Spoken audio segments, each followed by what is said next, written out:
혹시 맥주 따른 것처럼 소변에 거품이 가득한 적 있나요? 저녁에 양말 벗으면 뚜렷한 양말 자국이 생겨서 2시간이 지나도 사라지지 않는 분 계신가요? 이런 분들의 80%는 안타깝게도 신장이 이미 망가지기 시작한 거예요. 제가 2년 전 당직을 서고 있을 때 73 세 어르신 한 분이 갑자기 쓰러져서 구급차에 실려 오셨어요. 검사를 해보니 신장 기능이 20% 정도밖에 안 남은 상태였어요. 신장이 제 역할을 못해서 온몸에 노폐물과 염증이 쌓이다가 결국 의식을 잃어버린 거였죠. 소변에 항상 거품이 있긴 했지만 물을 많이 마셔서 그런 거겠지 하고 대수롭지 않게 여기셨다고 해요. 저녁마다 다리가 뻐근하고 붓기가 있었지만 피곤해서 그런 줄 아셨던 거죠. 하지만 조금만 늦었다면 평생 투석을 하며 살아야 할 정도로 위급한 상태였던 거예요. 여러분, 이 영상 그냥 넘기시면 신장을 되살리는 마지막 기회를 놓치게 돼요.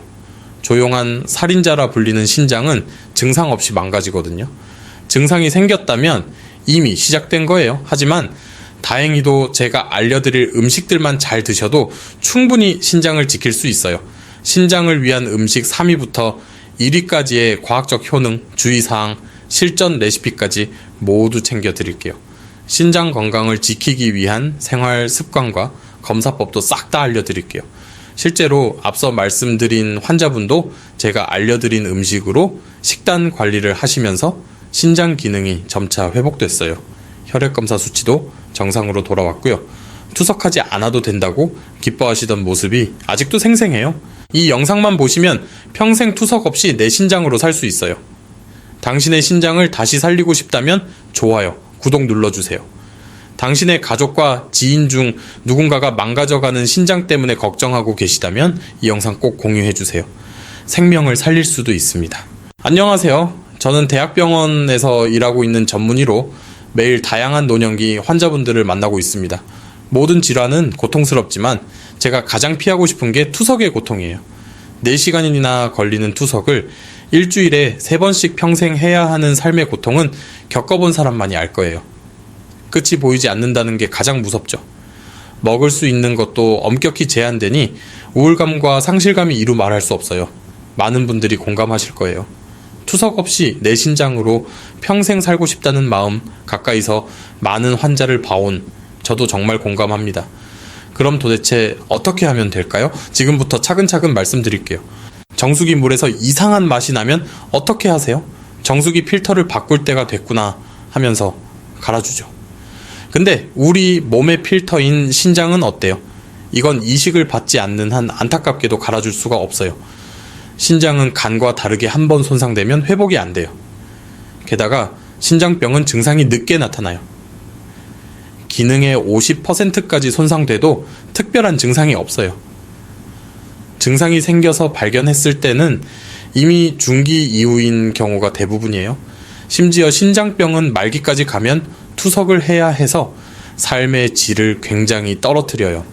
일상의 지장이 너무 크죠. 그래서 결론적으로 신장은 아껴 쓰는 게 가장 중요해요. 그런데 신장을 아껴 쓰려면 어떻게 해야 할까요? 가장 중요한 게 바로 음식이에요. 왜냐하면 신장이 하는 일이 노폐물을 걸러내는 거예요. 그런데 이 노폐물이 바로 음식을 통해서 들어오죠. 그러니까 먹는 음식만 잘 조절하면 충분히 신장을 아껴 쓸 수 있는 거예요. 그럼 이미 중기 이상의 신장병 진단을 받았으면 늦은 걸까요? 절대 아닙니다. 신장의 기능을 회복시킬 수는 없지만 정말 다행히도 남은 기능만이라도 잘 보존하면 얼마든지 평생 투석 없이 내 신장으로 살 수 있어요. 신장은 노폐물을 걸러내서 생명을 유지하는 굉장히 중요한 기관이기 때문에 애초에 여분을 넉넉히 가지고 있거든요. 2개의 신장 중 1개를 떼어 기증해도 나머지 한쪽만으로 평생 건강하게 살 수 있을 정도예요. 그러니 신장병이 생겼다 하더라도 절망하긴 이릅니다. 제가 알려드리는 것들만 실천해도 신장 지킬 수 있어요. 먼저 신장을 아껴 쓸 수 있는 음식 3위부터 1위까지 하나씩 알려드릴게요. 신장을 지키는 3위 음식은 바로 올리브 오일이에요. 올리브 오일은 요즘 건강에 관심 있는 사람들이 즐겨 찾는 기름이에요. 그런데 이게 그냥 잠깐 지나가는 유행이 아니에요. 이 기름 하나가 신장을 보호하는데 정말 큰 역할을 해요. 올리브 오일에는 올레산과 폴리페놀이라는 성분이 풍부한데 이게 전신 염증을 낮추는데 아주 효과적이에요. 염증 낮추는 게 신장과 무슨 관련이 있을까요? 다른 장기보다도 신장은 특히 염증에 취약해요. 왜냐하면 신장은 하루에 180리터나 되는 혈액을 걸러내는 필터거든요. 게다가 신장은 아주 미세한 혈관들이 뭉쳐있는 기관이에요. 이렇게 피가 많이 드나드는 만큼 혈관 내 염증이 가장 먼저 닿는 기관이 바로 신장이에요. 그래서 다른 장기보다 전신 염증의 영향에 직접적으로 노출돼요. 만성 염증이 쌓이면 신장은 점점 굳어지고 굳은 신장은 기능을 잃게 돼요. 그래서 올리브 오일을 매일 한두 스푼씩 드시면 좋아요. 몸의 염증을 줄이는 게 신장을 아껴 쓰는 첫 번째 길이니까요. 그런데 올리브 오일을 사용할 때 꼭 기억하셔야 할 3가지 주의사항이 있어요. 첫 번째는 바로 고온에서 조리하면 안 된다는 거예요. 올리브 오일은 발연점이 낮기 때문에 볶거나 튀길 때 너무 높은 온도로 가열하면 좋은 성분들이 파괴되고 오히려 해로운 물질이 생길 수 있어요. 그래서 가장 좋은 활용법은 생채소 샐러드에 드레싱으로 뿌려 드시거나 찐 브로콜리나 채소에 가볍게 뿌려 먹는 방법이에요. 반대로 올리브 오일을 이용해서 튀김 요리를 하시거나 올리브 오일을 발라서 직화구이를 해 드시는 건 추천드리지 않아요. 중약불로 조리하는 것까지는 안전해요. 그러니 올리브 오일을 사용하실 땐 생으로 또는 중약불로 조리해야 한다는 점을 꼭 기억해 주세요. 두 번째, 올리브 오일을 고르실 때는 엑스트라 버진이라는 이름이 있는 걸 고르세요. 이게 가장 순도 높고 영양이 풍부한 등급이거든요. 엑스트라 버진 올리브 오일은 산도가 0.8% 이하인데 수치가 낮을수록 신선하고 품질이 좋은 오일이에요. 대신 퓨어, 포마스라는 단어가 들어간 오일은 피하세요. 정제 과정을 거쳐서 영양 성분이 거의 없거든요. 마지막 3번째로 올리브 오일은 빛에 약해서 산화되기 쉬워요. 그러니 짙은 색의 유리병에 들어있는 걸 고르세요. 투명병이나 플라스틱 용기는 피하는 게 좋아요. 올리브 오일을 드시는 방법은 다양해요. 가장 쉽게는 공복에 한 스푼 드시는 것도 좋아요. 또는 샐러드, 나물, 찐 채소 등에 뿌려서 드셔보세요. 올리브 오일만 뿌리는 게 심심하다면 발사믹 식초를 같이 뿌려서 드시는 걸 추천드려요. 발사믹 식초도 폴리페놀이 풍부해서 항염 효과가 있고 식초 성분이 혈당 급상승도 막아주거든요. 게다가 새콤한 맛으로 소금 사용을 줄일 수 있어서 저염식 유지에도 도움이 돼요. 주의하실 점은 발사믹 식초 구매 시엔 원재료명을 보시고 설탕, 과당이 들어가지 않은 걸 고르셔야 한다는 거예요. 좋은 발사믹은 원재료명이 단순해요. 포도농축액과 와인 식초로만 구성이 되거든요. 올리브 오일은 신장병 환자가 매일 먹어도 무리가 없는 안전하고 유익한 기름이에요. 하루 한두 스푼씩 드셔보세요. 꾸준히 드시면 신장을 보호할 뿐 아니라 노화 예방과 기억력 향상에도 도움을 줄 수 있는 훌륭한 건강 파트너입니다. 식탁 위 작은 변화로 신장 건강을 지키는 지혜, 오늘부터 시작해보세요. 신장을 아껴 쓰기 위한 음식 2위는 바로 브로콜리예요. 브로콜리는 초록색 채소 중에서도 신장의 파수꾼이라 불릴 만큼 중요한 식품이에요. 이 작은 나무 같은 채소에는 설포라판이라는 특별한 성분이 들어있어요. 이 성분은 아주 강력한 항산화 성분이에요. 신장에서 혈액을 걸러내는 과정에서 많은 활성산소가 생기거든요.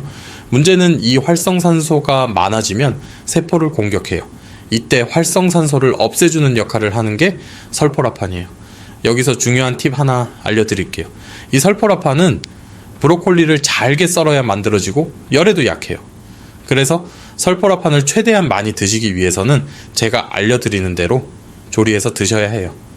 먼저 브로콜리를 물에 담그고 식초를 내어서 10분 정도 둬요. 물로 여러 번 헹궈서 깨끗이 세척한 후에 최대한 잘게 썰어주세요. 그리고 5분 정도 기다려주세요. 그래야 설포라판 생성이 완료돼요. 물에 넣어 데치지 마시고 찜기에 브로콜리를 올려서 2분 정도 쪄요. 3분이 지나면 설포라판이 거의 파괴되니 절대 3분은 넘기지 마세요. 당일에 섭취하시는 게 가장 좋고 2일 이내엔 드셔야 해요. 냉장 보관 시 설포라판이 48시간까지만 유지되거든요. 찐 브로콜리에 들기름을 뿌리고 으깬 두부와 섞어서 무침으로 드시면 아주 좋아요. 들기름 자체가 혈관 건강에 좋을 뿐만 아니라 브로콜리의 항산화, 성분 흡수율을 높여주거든요. 두부는 신장에 부담이 적은 양질의 단백질을 보충해주고 칼슘이 뼈 건강에도 도움을 줘요. 이렇게 꾸준히 챙겨 드시면 신장뿐 아니라 혈관, 뼈 건강에도 효과를 보실 수 있어요. 다만 신장병 중기나 말기에 해당되는 분들은 브로콜리에 칼륨을 배출하기 어려울 수 있어서 매일 드시기보다는 주 1에서 3회 정도로 횟수를 조절하시고 적당량씩 드시기를 권장드려요. 브로콜리로 시작하는 신장 지키기, 바로 오늘부터 실천해보세요. 마지막으로 신장을 아껴 쓰기 위한 대망의 1위 음식은 바로 마늘이에요. 우리가 흔히 김치나 찌개에 넣는 그 마늘, 그냥 향신료로만 생각하셨다면 기능을 얕보신 거예요. 마늘은 신장의 친구라고 불릴 만큼 아주 강력한 효과를 가지고 있어요. 마늘에는 알리신이라는 성분이 들어있어요.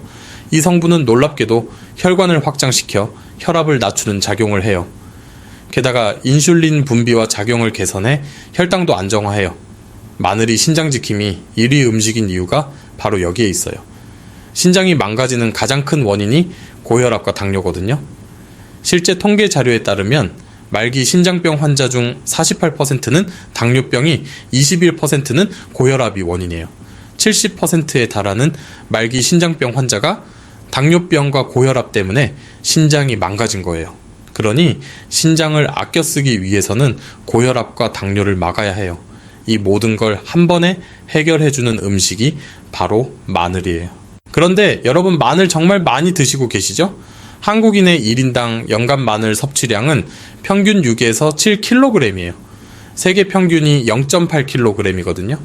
9배에 달하는 마늘을 먹고 있는데도 고혈압, 당뇨가 줄지 않고 오히려 늘고 있는 이유가 뭘까요? 사람들이 마늘이 좋다는 건 알아도 이건 잘 모르고 계셔서 그래요. 바로 마늘의 알리신 성분이 열에 매우 약해서 조리하면 대부분 파괴된다는 사실이에요. 그래서 마늘은 생으로 먹어야 알리신을 온전히 드실 수 있어요. 하지만 생마늘을 먹는 건 부담스럽죠.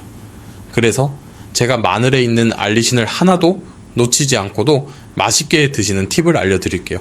먼저 마늘을 다져서 5분에서 10분 정도 둬요. 그래야 알리신이 많이 만들어지거든요. 이렇게 다진 마늘을 바로 앞에서 말씀드렸던 브로콜리 두부 무침에 넣어서 같이 무쳐 드셔보세요. 마늘 향이 브로콜리랑도 굉장히 잘 어울려요. 다른 방법도 알려드릴게요. 오이 1개를 얇게 썰어서 약간의 소금에 절여 두었다가 헹궈내고 물기를 짜요. 무가당 그릭요거트 2큰술, 다진 마늘 1 작은술, 올리브 오일 1큰술, 파슬리나 딜 같은 허브 약간을 섞어서 소스를 만들어요. 오이와 버무려 샐러드로 드셔보세요. 오이는 저칼륨 채소라서 신장병 환자가 드셔도 괜찮고, 올리브 오일이 마늘 항산화 성분의 흡수율도 높여줘요. 한 가지 레시피 더 알려드릴게요. 가지와 양파를 얇게 썰어 팬에 기름 없이 살짝 구워주세요. 다진 마늘 1 작은술, 올리브 오일 1큰술, 발사믹 식초 1 작은술을 섞어 드레싱을 만들어요. 구운 채소 위에 뿌려서 드셔보세요. 가지와 양파는 저칼륨 식품인데 항산화 성분이 풍부해서 신장 보호에 효과적이에요. 이렇게 생마늘을 매일 조금씩 드시면 혈압과 혈당을 안정시켜서 신장을 지킬 수 있어요. 그렇다고 마늘을 너무 많이 드시면 안 돼요. 뭐든지 과유불급이거든요. 생마늘을 과하게 섭취하시면 속이 쓰릴 수 있고 혈액을 묽게 하는 작용도 있어서 혈액 희석제를 복용 중인 분들은 주의가 필요해요. 그런 분들은 반드시 담당 의사와 상담 후 드시는 걸 추천드려요. 그리고 한 가지 더 꼭 당부드리고 싶은 것은 마늘을 넣는 음식을 너무 짜게 만들지 마시라는 거예요. 찌개, 김치, 불고기 등 대부분 양념이나 국에 마늘을 참 많이 넣지만 그만큼 많은 소금, 간장 등 염분을 넣어요. 그럼 마늘의 이로운 효과보다 나트륨의 해로운 효과가 더 커져요. 그래서 우리나라 사람들은 이렇게 마늘을 많이 먹고 있는데도 그 이점을 많이 못 누리는 거예요. 한국인은 소금을 세계적으로 많이 먹고 있어요. 국민건강영양조사에 따르면 평균적으로 하루에 10g 정도의 소금을 먹어요. 세계보건기구의 권장 섭취량이 5g인 것에 비하면 2배 정도의 소금을 섭취하고 있는 거죠. 소금은 고혈압 위험을 높여요. 이건 수많은 연구에서 과학적으로 입증된 사실이에요. 최근에 소금을 오히려 너무 안 먹으면 건강에 해롭다는 말씀을 하시던데 그 말도 맞아요. 소금을 너무 안 먹으면 체내 전해질 균형이 깨지니 해로워요. 하지만 한국인의 식습관을 고려했을 때 너무 적게 먹는 경우보단 너무 많이 먹어서 문제가 되는 경우가 많아요. 역사적으로 우리나라는 척박한 자연 환경에서 먹고 살기 위해서 발효, 저장 음식을 발전시켜 왔어요. 적은 재료로 많은 식구를 먹이기 위해서 국문화도 발달했죠. 열악한 환경에서도 적응해내려 했던 선조들의 지혜가 쌓여서 만들어진 음식 문화이지만 이제는 환경이 바뀌었어요. 냉장고는 사시사철 음식을 신선하게 보관해주고 다양한 음식을 손쉽게 구할 수 있게 됐죠. 그러니 음식 문화도 이런 환경에 맞춰서 바꿔나가셔야 해요. 그래야 100세 시대의 건강을 지킬 수 있어요. 마늘, 지금부터는 그냥 양념이 아니라 내 신장을 위한 천연약이다. 이렇게 기억해 두시면 좋겠습니다. 지금까지 신장을 아껴 쓸 수 있는 음식 3가지를 3위부터 1위까지 알려드렸어요. 음식이 신장 건강을 지키는데 가장 중요한 요소이긴 하지만 이것만으로 충분하진 않아요. 그래서 지금부터는 신장을 아껴 쓰는 생활 습관도 몇 가지 알려드릴게요. 식습관과 함께 생활 습관도 하나씩 바꿔보시면 내 신장으로 평생 살아갈 수 있어요. 첫 번째는 방금 말씀드렸던 짜게 먹지 않는 거예요. 나트륨, 즉 소금이 너무 많으면 신장이 그걸 걸러내느라 무리를 하게 돼요. 된장찌개, 김치, 젓갈, 국물 요리처럼 짠 음식을 자주 드시는 분들은 국물을 줄이거나 저염 제품을 사용하는 습관을 들이셔야 해요. 국물보다는 건더기를 드시고 간장은 조금만 찍어 드시는 걸 추천드려요. 두 번째는 진통제를 너무 자주 먹지 않는 것이에요. 특히 약국에서 쉽게 살 수 있는 소염 진통제, 예를 들면 이부프로펜 같은 약은 신장에 부담을 줄 수 있어요.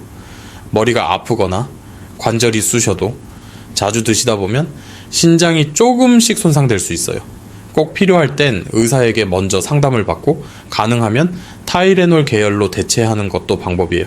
세 번째는 단백질을 너무 많이 먹지 않는 것이에요. 근육을 유지하려고 고기나 단백질 보충제를 많이 드시는 분들도 있는데요. 신장이 약한 분들은 단백질을 너무 많이 먹으면 오히려 해가 될 수 있어요. 특히 붉은 고기 위주의 식단은 신장에 부담을 줄 수 있기 때문에 생선, 두부, 달걀 흰자처럼 소화가 잘 되고 신장에 덜 부담되는 단백질을 적당량 드시는 게 좋아요.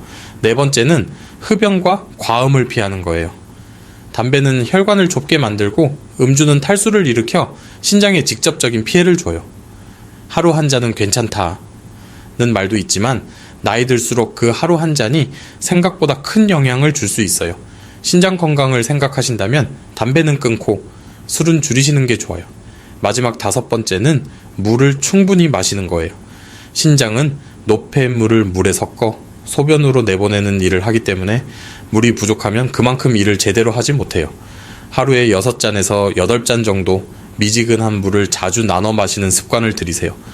단번에 벌컥벌컥 마시는 것보다는 아침에 1잔, 식사 후에 1잔, 오후에 1~2잔, 자기 전에도 조금씩 나눠 드시는 게 더 효과적입니다. 이 5가지 결코 어렵지 않지만 꾸준히 실천하면 신장을 아주 오래 건강하게 지킬 수 있습니다. 조용히 망가지는 신장, 지금부터 아끼시면 절대 늦지 않았습니다. 작은 습관이 내 몸을 살린다는 마음으로 오늘부터 1가지씩 꼭 실천해보세요. 여기까지 들으신 분들은 1가지 의문이 생기셨을 거예요. 나이가 들수록 근육이 빠져서 건강에 안 좋으니 단백질을 많이 먹으란 말을 들으셨죠. 그런데 여기서는 또 신장을 지키려면 단백질을 많이 먹지 말라고 해요. 도대체 어떻게 해야 할지 모르겠다고 생각하셨죠? 여러분이 가지는 혼란, 지금부터 깔끔하게 해결해 드릴게요. 이건 신장병의 단계에 따라서 다르게 적용이 돼요. 먼저 신장병이 없는 경우에는 체중 1kg 당일에서 1.2g의 단백질을 하루 동안 나눠서 드시면 돼요. 신장 기능이 아직 건강하시니 근감소증을 예방하는 데 초점을 두시는 게 건강관리에 더 도움이 되거든요. 60kg인 분이라면 하루에 60에서 72g의 단백질을 하루 3끼에 나눠서 드시면 돼요. 단백질 섭취에 대한 더 자세한 내용은 고정 댓글에 링크를 써둘게요. 링크를 눌러서 꼭 한번 시청해 보세요. 만성 신장병이 있는 분들은 단백질 섭취를 약간은 줄이셔야 해요. 신장 기능이 떨어져서 단백질이 신장에 부담을 주거든요. 신장병 1, 2단계에 해당하는 초기 단계인 분들은 체중 1kg 당 0.8g의 단백질을 하루 동안 나눠서 드시면 돼요. 60kg인 분이라면 하루에 48g의 단백질을 드시면 되는 거죠. 신장병 3에서 5단계에 있지만 투석은 하지 않으시는 분이라면 하루에 체중 1kg 당 0.6에서 0.8g 사이로 단백질을 드시면 돼요. 60kg인 분이라면 하루에 36에서 48g의 단백질을 드시면 되는 거예요. 단 투석 환자의 경우는 오히려 단백질 손실이 많아서 체중 1kg 당일에서 1.2g의 단백질을 드셔야 해요. 그럼 신장병이 있는 분들은 단백질을 많이 먹을 수 없으니 근육 손실은 감수해야 하는 걸까요? 다행히 단백질을 조금 적게 드시더라도 근육을 지킬 수 있는 방법이 있어요. 바로 단백질 섭취의 양보다 질에 신경을 쓰시는 거예요. 단백질이라고 다 같지 않거든요. 필수 아미노산이 풍부하고 소화가 잘 되는 고품질 단백질을 드시면 적은 양을 드셔도 충분히 근육을 만들어낼 수 있어요. 고품질 단백질에는 달걀 흰자, 두부, 생선, 닭가슴살, 우유가 있어요. 다만 콩, 두부 같은 식물성 단백질은 인, 칼륨 함량이 높은 편이기 때문에 양 조절이 필요해요. 신장병 초기인 분들은 총 단백질 섭취량 중 절반 정도를 식물성 단백질로 채우시면 좋아요. 신장병 중기 이후인 분들은 식물성 단백질은 3분의 1 정도만 식물성 단백질로 채우시면 돼요. 한 끼는 식물성 단백질로, 두 끼는 동물성 단백질로 채우시면 되겠죠. 그리고 한 가지 더, 신장병 있는 분들이 근육을 지키기 위해서 꼭 하셔야 하는 건 근력 운동이에요. 가벼운 아령 들기, 의자에 앉았다 일어나기 같은 강도가 낮은 근력 운동을 매일 15분씩이라도 해주세요. 거기에 걷기나 자전거 타기 같은 가벼운 유산소 운동도 30분 정도씩 같이 해주시면 아주 좋아요. 근육은 자극을 줄 때 비로소 만들어지기 시작해요. 그러니 단백질을 적게 드시더라도 운동을 병행하면 효율이 높아져요. 내 몸을 위한 욕심은 얼마든 내셔도 돼요. 2마리 토끼 다 잡아야죠. 고품질 단백질 섭취와 운동으로 근육과 신장 모두 지킬 수 있습니다. 지금까지 신장에 좋은 음식과 생활 습관으로 신장을 아껴 쓰는 방법을 알려드렸어요. 그런데 사실 무엇보다도 가장 먼저 해야 할 일은 지금 내 신장이 어떤 상태인지 확인하는 거예요. 내 상태를 알고 그에 맞춰서 대응을 하는 게 가장 효율적이거든요. 70대 이상 인구 중 중기 이상의 신장병을 가진 분이 얼마나 될까요? 30%나 됩니다. 게다가 이 수치는 빠른 속도로 늘어나고 있어요. 생각보다 많이 걸리는 무서운 병인데도 검사는 소홀히 하세요.